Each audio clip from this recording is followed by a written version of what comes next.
So much, everyone. I'm very short, so I'm going to lower this a little bit. Happy to be here today and starting off this wonderful conference with many of my colleagues in Southern California. As Dr. Nguyen said, I'm at UC San Diego. I'm the breast medical oncology team leader there and director of the inflammatory and triple-negative breast cancer program. Today, I wanted to share with you some kind of important updates that have really come into the breast cancer field over the past, especially 2 years. To condense all of breast cancer into 20 minutes, as I'm sure you're aware, is pretty challenging, so I'm going to do my best. But I'm going to say kind of a few words on each little subcategory in the both curative and metastatic setting, and important things that I'd like some of the oncologists here to take away about how to move forward with breast cancer care. These are my disclosures, outline for some of the things I'm going to discuss today. Okay, to start with early breast cancer in the hormone-positive HER2 setting. Wanted to move forward and discuss, this field is just changing so rapidly. You can literally look online every single month and see a new breast cancer guideline, a new recommendation. This is from ASCO just of January this year. Every single year we have expanded germline testing in breast cancer. And, sometimes it feels like there's no rhyme or reason to which patients get germline testing and which don't. But I think we've kind of come to this really broad definition, at least for now. I do think in the future it may be that all patients with breast cancer have germline testing. But at least for now, we've expanded it to all patients who are 65 years and under qualify for germline testing. And one of the reasons for this big expansion is not because germline mutations in breast cancer are becoming more common than they were before. It's that we have drugs that are really, really important and improve survival for those patients that do carry germline mutations, specifically the PARP inhibitors. So that's really changed that field pretty dramatically. Anyone who is a candidate for a PARP inhibitor, and that is because the Olympia trial shows there's an overall survival benefit for those patients.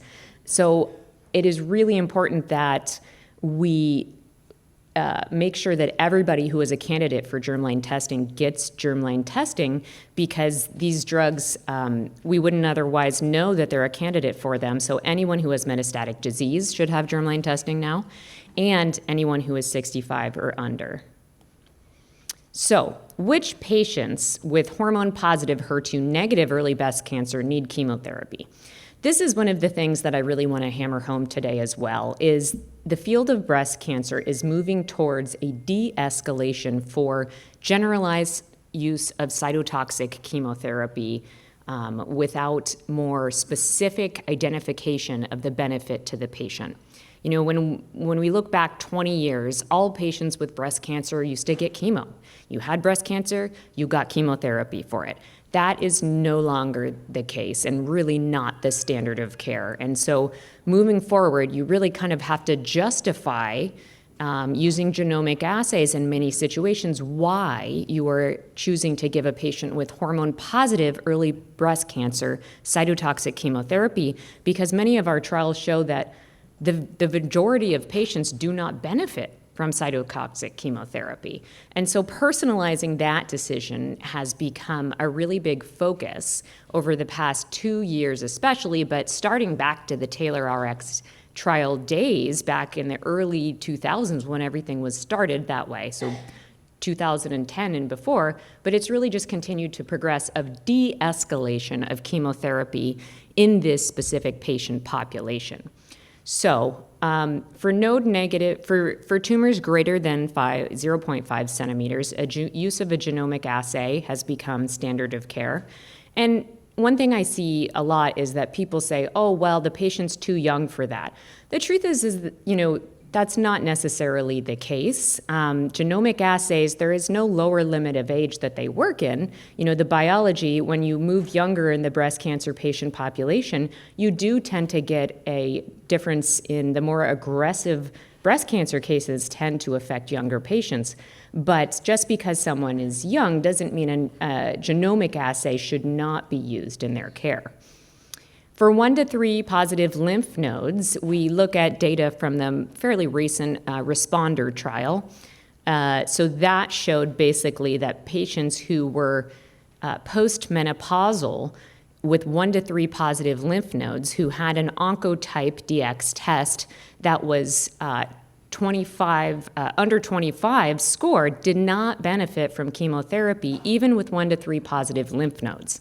In the premenopausal group, however, there was benefit to chemotherapy seen. Now, the controversy about that is, why would a postmenopausal patient not benefit, whereas a premenopausal patient was? And what was not answered in the responder trial was whether the benefit from cytotoxic chemotherapy in the premenopausal group was from chemotherapy-induced ovarian suppression or not. And so there is an ongoing trial that I will describe that is looking at that specific question. Because if you look at the responder trial makeup, the majority of the premenopausal patient group did not get ovarian suppression and aromatase inhibitor as the hormonal therapy adjuvantly. The vast majority of the patients that were on that trial actually got tamoxifen alone, which we know is inferior to ovarian suppression. Ovarian suppression either with tamoxifen or ovarian suppression with aromatase inhibitors, which is even superior to tamoxifen per the Softentext trials. When we talk about 4 or more positive sentinel lymph nodes, for now, the standard of care is still to use cytotoxic chemotherapy in these patients. The sort of standard, since the ABC trial data was first released in 2017, is to use an anthracycline-based chemotherapy. But I will say, even that, as of maybe last month, is being questioned, because if you look at the new update from the ABC trial data, if you look at their hormone-positive cohort, there was actually no benefit seen to anthracycline above taxane without anthracycline use in the hormone-positive patients, even in the 4 or more lymph node positive cohort. So I really think that is going to be a big debate up in the breast cancer community. Many people have brought up, well, that wasn't a neoadjuvant trial. It was using TC times 6, which many people, NCCN recommends TC times 4. But it certainly does beg the question, is anthracycline use really necessary in especially things like low-grade hormone-positive disease? Is it adding something that justifies the toxicity, especially the leukemia risk? So again, when we talk about the responder trial, this was some of the data that you saw for the postmenopausal group too, that there really was no benefit to using cytotoxic chemotherapy in that group that had 1 to 3 positive lymph nodes.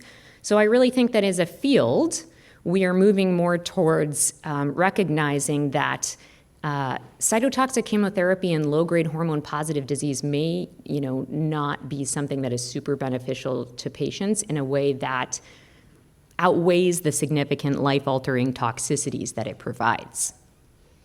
So this is that BR009 trial that is a cooperative group trial looking at whether chemotherapy versus ovarian suppression in the premenopausal group that you saw in the responder trial who have 1 to 3 positive lymph nodes, whether they do better with chemotherapy or whether it's truly their benefit that was seen was due to ovarian suppression or chemotherapy-induced menopause. Okay, now on that same token, who needs extended and adjuvant endocrine therapy beyond that 5-year mark? This has been an ongoing debate for many, many, many years, and what we're moving towards even in this situation is a more evidence-based, sort of genomically determined, personalized assay to determine those patients that actually benefit versus those that do not.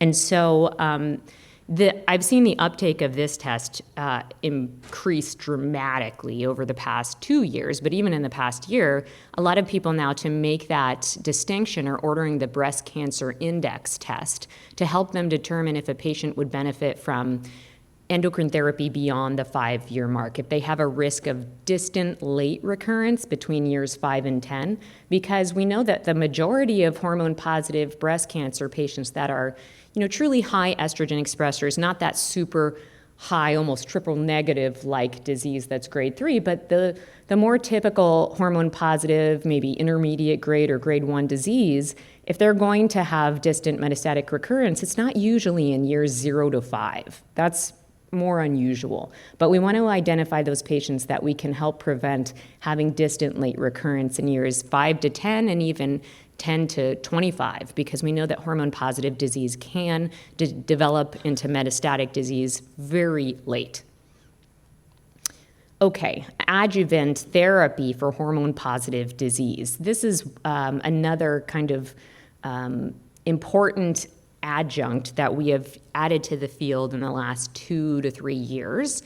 Adjuvant abemaciclib, based on the monarch-E trial, has become the standard of care for very high risk, that luminal B population, especially those patients who have grade 3 disease that have several positive lymph nodes that started with larger tumors and had positive lymph nodes. The truth is, if you look at subgroup breakdown, though, it wasn't just the high-grade, really aggressive disease that benefited. It was actually all molecular subtypes. So luminal A, luminal B, even some of the triple positive HER2 enrich actually benefit from this, and we are seeing trials of this in the HER2 positive space as well. The difficulty with adjuvant abemaciclib, of course, is tolerance and having patients be motivated enough after they've received chemotherapy and are on their ovarian suppression in the premenopausal state or on their just aromatase inhibitor in the postmenopausal state to undertake a targeted therapy for the next 2 years that has, not insignificant toxicities, things like diarrhea and fatigue. Not so much neutropenia, but predominantly diarrhea is the reason that this can be challenging if you don't really follow these patients very closely and make sure that you either dose reduce appropriately or support them with antidiarrheal agents. So this is sort of the one of the more recent efficacy analysis of the monarch-E trial. This is from ESMO last year. And you do see that the absolute invasive disease-free survival rate is improved with the adjuvant abemaciclib by 7.6%, and that distant disease-free survival rate, 6.7% improvement.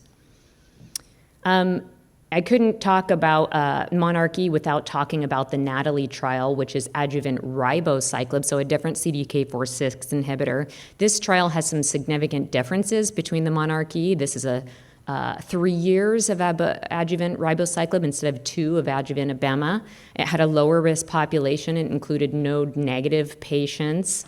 And the trial was designed purposefully not at maximum dose of 600 milligrams of ribociclib, but with a 400 milligram dose that had a lower rate of neutropenia and a lower rate of liver enzyme abnormalities and QTc prolongation. This is very early data. It has not been published or it's not FDA approved for adjuvant treatment as of yet, but we do expect that the company will apply for approval in their setting in the next year or two. And so it's going to be interesting to see play out. Here is some of the early data that was presented last year at ASCO by Dennis Slayman. So what we had is an invasive disease-free survival rate of 3.1%. This was really predominantly driven by the node-positive cohort. I think that the node-negative patients, the jury is still out. Again, those patients would take a very long time to recur, so it's not super surprising that we're not seeing all that much as of yet. But I'd say it's really too early to say that this is something that we're integrating into practice. I do have a few patients who tried abemaciclib and could not tolerate that I've looked into this potentially as an alternative for, but again, not FDA approved for this as of yet. Okay, so adjuvant CDK4/6 inhibitor takeaways. Abemaciclib is the standard of care for very high-risk patients based on the monarch-E data. Adjuvant ribo is not yet approved, but will likely be in the future. We await longer follow-up. And there's a lot of unanswered questions about who really 100% needs these therapies. But I think that following this over time to see how the data plays out with those patients that get this versus don't is going to be really important as to where this ends up on who gets what. Okay, adjuvant olaparib, which I mentioned in the beginning, is the reason for expanded germline testing in breast cancer.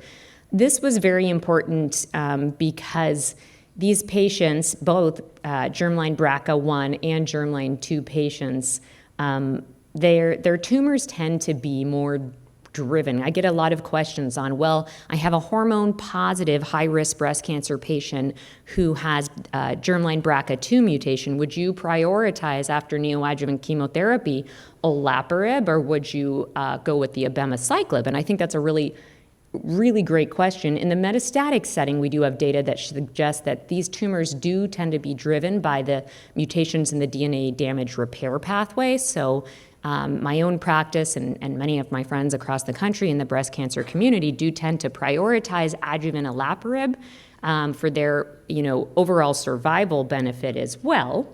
And we're still waiting for things like that in the abemaciclib follow-up. But in that patient population, I do tend to prioritize the adjuvant olaparib for my high-risk germline BRCA patients. One of the unknowns about adjuvant olaparib in the curative setting, however, is this trial was not done after we had the development of the Keynote 522 data. So those patients who get neoadjuvant platinum, we don't know how much benefit they get from adjuvant PARP since, they're sort of a similar mechanism of action. But I think that long-term follow-up will kind of show us that, because now that it's become standard of care to use a platinum-based backbone in neoadjuvant triple-negative breast cancer therapy, it does beg the question of how much you're going to get out of a PARP adjuvantly. But at the moment, we are still doing it. Okay, so we see the overall survival benefit. As far as toxicities from PARP inhibitors, my patients do tend to tolerate the adjuvant olaparib much better than adjuvant abemaciclib, to be honest. Like, there is the random patient you need to be careful who can really drop their counts and get significant anemia with the olaparib, but you tend to find that out really quickly if you check their counts within a few weeks of initiating therapy. Aside from that, most of my patients do really, really well on their year of olaparib. Okay, so some early breast cancer updates, especially in the HER2-positive space. So as I mentioned, one of the key take-home points I wanted to get out of this today is de-escalation of chemotherapy. And this is one of the more important pieces because the TRAIN-2 trial was a trial that was, it's a European trial, which is why you see the backbone of FEC instead of AC. So you see 5-FU, epirubicin, cyclophosphamide, and then we talk about dual anti-HER2 blockade. So this is a modern trial that looked at an anthracycline-based chemotherapy regimen versus a non-anthracycline-based chemotherapy regimen for HER2-positive stage 2 and 3 breast cancer. Importantly, this was a very high-risk group because I hear the argument frequently that, this patient is high risk, so I'm going to use anthracycline here. And what I wanted to really hammer home is that this trial included inflammatory breast cancer patients, it included very young patients, it included patients with a very high nodal burden to start. And what they found is that there was no evidence that high-risk HER2-positive breast cancer had better outcomes when they were given anthracycline versus when they were not. So it was consistent against all subgroups as well, based on their tumor size, their nodal status, whether they were triple positive or ER negative, and whether they were young or postmenopausal. And so that is, I think, a really important takeaway because I still see anthracyclines being used in HER2-positive early breast cancer somewhat frequently. And what they did find in this trial as well is that what they did see in the anthracycline group is that 2 patients out of the 200 or so that got the anthracycline died of leukemia. And so that's a very real toxicity that I think we need to be cognizant of. Do I 100% abstain for anthracycline use in HER2-positive breast cancer. Not always. When I have a patient that I think is probably more luminal B and actually driven by hormone-positive aggressive disease than HER2, will I consider it in that subgroup? Potentially, do I use it in absolutely refractory HER2-positive disease as a salvage? Occasionally, but it's definitely not the backbone of therapy for HER2-positive disease anymore. Okay, most people have heard of the Keynote 522 regimen presented originally by Peter Schmidt in 2020 for neoadjuvant triple-negative breast cancer, early breast cancer treatment. This was a pivotal trial that really changed the face of triple-negative breast cancer and is dramatically affecting how women are cured from this really horrible, horrible prognosis disease. So this uses a backbone of carboplatin. The majority of the patients were given carboplatin weekly, not every 3 weeks, because of counts and tolerability. They got weekly paclitaxel, and then they got AC. And then the placebo group had no pembrolizumab, and the treatment group got pembrolizumab every 3 weeks. There was also 9 doses of pembrolizumab given adjuvantly after surgery.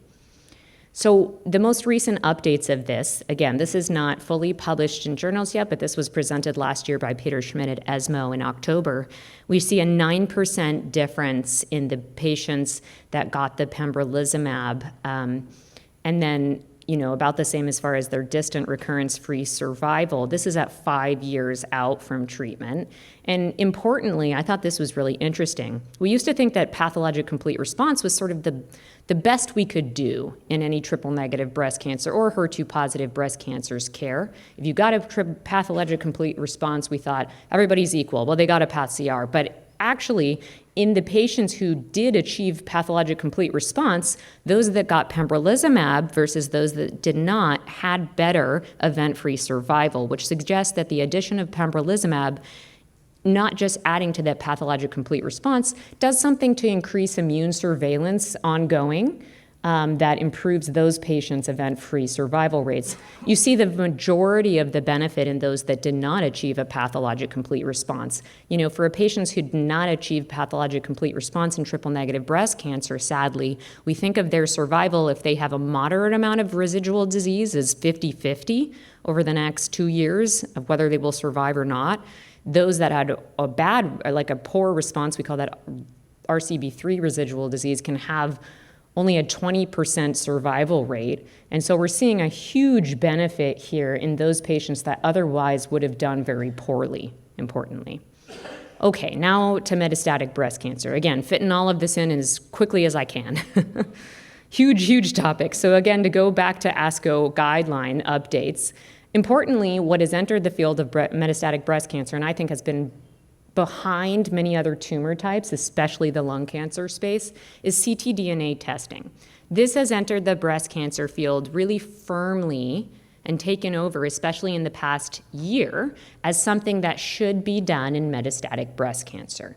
And the reason, we have really integrated this into guidelines is that metastatic breast cancer is extremely heterogeneous, and different metastatic sites can express different mutations. And by doing ctDNA to look for specific resistance and therapeutic targets, you get a better estimate of all of those metastatic sites. You get that tumor heterogeneity that's being shed into the blood. So you have a better likelihood of picking up things like ESR1 mutations or that PI3 kinase mutation. And so those of us on the ASCO metastatic breast cancer panel suggested that ctDNA be done, and if you still don't see in the ctDNA any potential biomarker that you can use for treatment, you should actually go after tissue and still send that as well for next generation sequencing, because there is a percentage of patients who will have mutations in one modality versus the other. Some you can only see it in ctDNA, some you can only see it in tissue.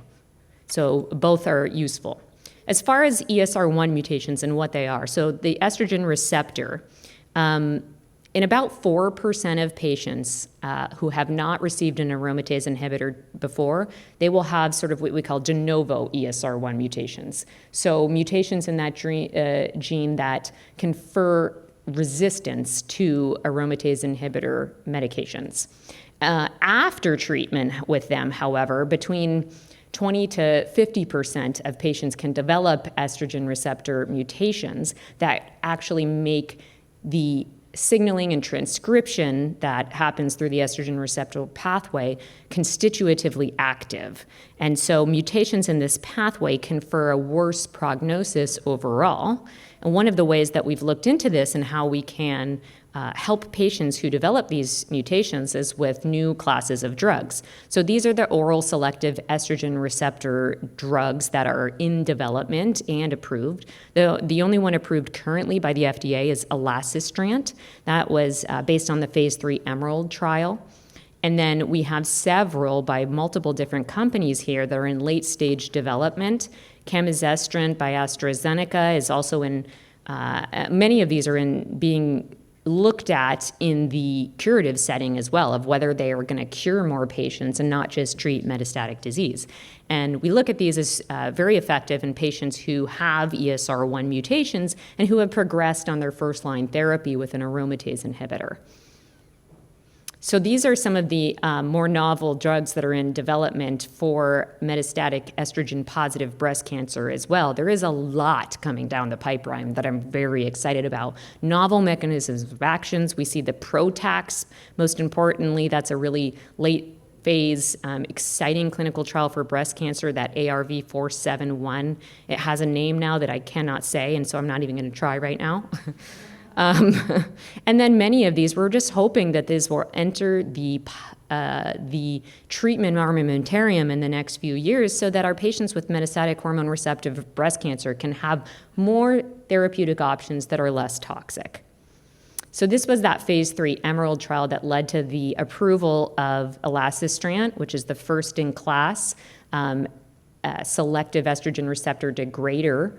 And what we saw is that we were seeing a benefit that was really driven by patients who had disease that what was considered kind of exquisitely endocrine sensitive, I would say. So based on how long we had them on first-line aromatase inhibitor and CDK4/6 inhibitor, we saw better results. So it was interesting.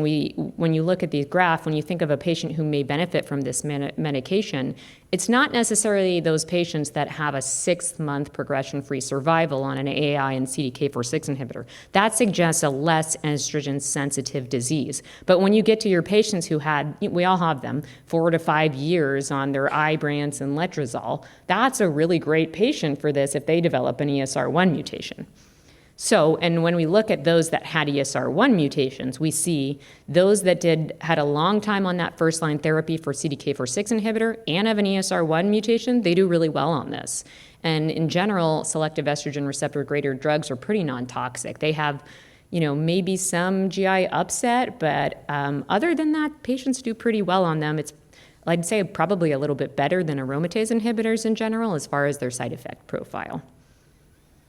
Now, this was another approval from last year that was really important. So this got approved on November 30th, I believe, in 2023 or somewhere around then. It was the addition of capivasertib, which is an AKT inhibitor, with fulvestrant in second-line or third-line therapy for hormone-positive disease. So this actually even reaches a broader population than the previous drug, alpelisib, which we all know has some significant toxicity issues.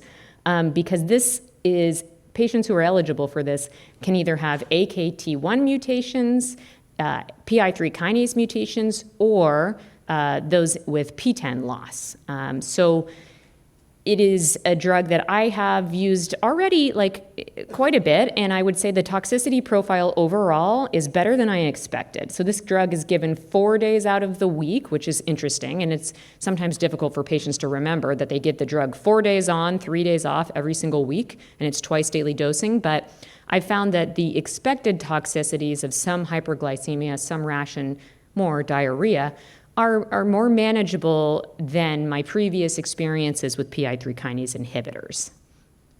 And then finally, to end on some ADCs, many of us know this drug already, but this was absolutely pivotal as far as integration into clinical practice for breast cancer, all subtypes of breast cancer, actually. So trastuzumab deruxtecan, or TDXD, in HER2-low disease. I think many people remember it got a standing ovation at ASCO 2022 because of its overall survival benefit in patients who have HER2-low disease. So importantly, in clinical practice for hormone-positive breast cancer now, all metastatic patients need to have HER2 immunochemistry testing, because that wasn't necessarily always standard. Some facilities would do just FISH testing, or, not repeat HER2 in a specific way, because it didn't really matter. We didn't have drug targets. If they were HER2 negative, they were HER2 negative.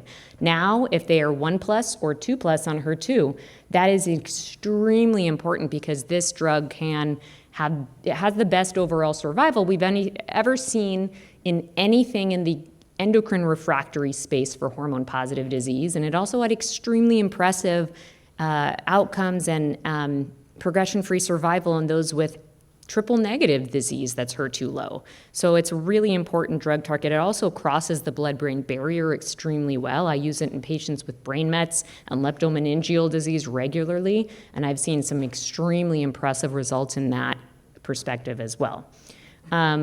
Another addition for hormone-positive, sacituzumab govitecan, extremely important for those that are HER2 0 also, so you don't have that TDXD option in those patients. So this was sacituzumab versus chemotherapy of physician's choice for endocrine refractory hormone-positive metastatic breast cancer. And what I like to keep in mind with this trial too, I'm going to go back, is that the chemotherapy of physician's choice was actually predominantly eribulin, and a lot of us think of that as sort of the best in class for really aggressive endocrine refractory hormone-positive breast cancer. And many of these patients had progressed on all of the other ones as well, and so this did better, and it had an overall survival benefit compared to chemotherapy of physician's choice. And then finally, because I'm probably already way over time, triple-negative breast cancer, we know that in metastatic setting, the average survival remains 18 months from the diagnosis of stage 4 disease, and many of these patients are super, super young. So it is an absolute death sentence when you get stage 4 metastatic triple-negative disease, and we need more therapies in this space. All of these therapies, just to remind everyone, the trials that have been done over the past 30 years in metastatic triple-negative breast cancer, terrible results. Look at that median progression-free survival, 1.7 months. Best, we're talking 2.7 months. 2.8 months is the best in class. That's why I say eribulin, again, is what we compare to as the best available data for single-agent chemotherapy. These are horrible. And so what we want is, better and overall survival benefits. So, just to show that, the last two trials in metastatic triple-negative I just wanted to mention were the Keynote 355, which was for PD-L1 positive patients, the addition of pembrolizumab to a backbone of taxane or carbogem in the first-line setting. This had an overall survival benefit. And then finally, the trial that doubled overall survival in metastatic triple-negative breast cancer that was really, really groundbreaking was sacituzumab govitecan for second or third line metastatic triple-negative breast cancer versus chemo of physician choice. And then you can see the vast difference in progression in free survival and overall survival in this. I mean, it's really sad how poor all of these patients do, so it's sort of a testament to that. But this has been really, really important to integrate into clinical practice. It should be used by everyone who treats metastatic triple-negative breast cancer. Okay,